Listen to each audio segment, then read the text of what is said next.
کرنے والا ہے۔ میرا نام اسماء ہے، میں 8ویں جماعت کی طالب علم ہوں اور آج مجھے جس موضوع پر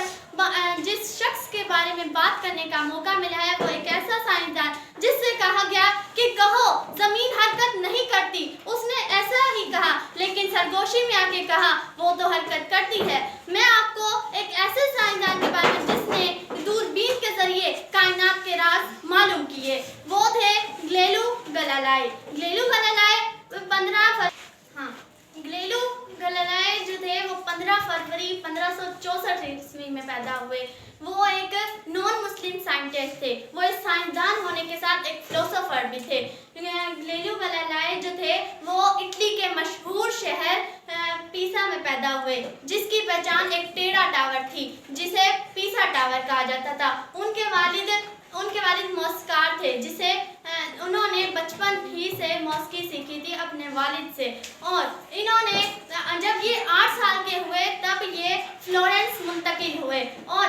1581 میں انہوں نے جو ہے میڈیسن کی تعلیم حاصل کرنے کے لیے پیسا یونیورسٹی میں داخلہ لیا۔ پھر یوں ہوا کہ ان کا سائنس اور فلسفی میں دلچسپی بڑھ گئی اور انہوں نے جو ہے لوگوں کو ٹیوشن وغیرہ پڑھانا اسٹارٹ کیا، اور انہوں نے لوگوں کو ٹیوشن پڑھاتے انہوں نے یہ آبزرو کیا کہ جو ہے انسانوں کو ضرورت ہے کوئی بھی چیز کو ناپنے کی، وہ تب لوگوں کے پاس کوئی بھی انسٹرومنٹ کوئی بھی چیز نہیں ہوتی تھی جس سے وہ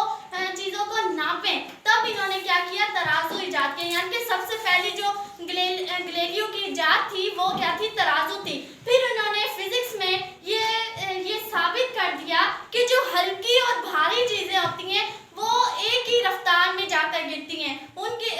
وزن کی وجہ سے ان کی اسپیڈ پر کوئی بھی اثر نہیں پڑتا۔ پھر یوں ہوا کہ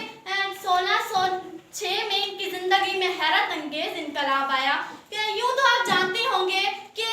جو دوربین ہے وہ گلیلیو کی ایجاد نہیں بلکہ انہوں نے اسے بہتر ضرور بنایا۔ بہتر کس طرح سے بنایا کہ تب کے دور کے آخر میں انہوں نے جو ہے 1609 کے آخر میں جو ہے انہوں نے آسمان کی گہرائیوں تک جانا، یعنی کہ آسمان کی گہرائیوں تک دیکھنا شروع کیا اور انہوں نے ثابت کر دیا کہ زمین جو ہے ہماری کائنات کا مرکزی حصہ نہیں ہے اور یہ حرکت کرتی ہے، اور انہوں نے جو ہے وینس کو بھی حرکت کرتے ہوئے دیکھا، یعنی کہ یہ جو ہے گردش کرتی ہے، یعنی کہ یہ سورج کے ارد گرد گردش کرتی ہے، کیونکہ تب کے لوگوں کا ماننا تھا کہ جو ہے زمین ہمارا جو ہے مرکز کائنات تھا۔ لیکن انہوں نے یہ ثابت کیا کہ جو زمین ہے یہ ہماری کائنات کا مرکز نہیں ہے، اور اسی ثبوت کے ساتھ انہوں نے اسی تحقیق کے ساتھ انہوں نے جو ہے سمندر کی ٹائڈ یعنی کہ اتاؤ چڑھاؤ کے بارے میں انہوں نے تحقیق کی، اور اس میں یہ ثابت کیا کہ یہ زمین کی گولائی کی جو حرکت ہے اس وجہ سے یہ پانی کا اتاؤ چڑھاؤ ہوتا ہے، اور یہ انہوں نے جو کتاب لکھی تھی وہ 1632 میں شائع ہوئی۔